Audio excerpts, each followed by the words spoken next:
लोकराजा राजर्षी शाहूंच्या शतकोत्तर सुवर्ण महोत्सवी जयंतीनिमित्त महानगरपालिकेच्या प्राथमिक शिक्षण समितीच्या वतीनं विविध कार्यक्रम आयोजित करण्यात आले। शाहू महाराजांच्या कार्यावर आधारित शोभायात्रा आणि चित्ररथाच्या माध्यमातून जनजागृती करण्यात आली। यासह ऐतिहासिक दसरा चौक ते शाहू समाधी स्थळ या मार्गावर भव्य रॅली काढण्यात आली। यामध्ये शाहू महाराजांची वेशभूषा, कुस्ती, समाजासाठी वसतिगृह आदी दर्शवणारे सजीव देखावे सादर करण्यात आले।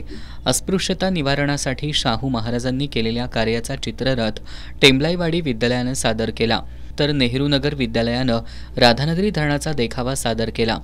फुलेवाडीच्या महात्मा फुले विद्यालय या शाळेतील विद्यार्थ्यांनी साहसी खेळ सादर केले। जरगनगर विद्यालयानं कुस्ती, तर वीर कक्कय्या विद्यालयानं आंतरजातीय विवाहाचे देखावे सादर केले। यासह लेझिम, लाठीकाठी, झांज पथक आदींचाही समावेश होता। या कार्यक्रमामुळे संपूर्ण शहर शाहूमय झालं होतं। या उपक्रमाला महानगरपालिकेच्या उपायुक्त साधना पाटील यांचं मार्गदर्शन लाभलं।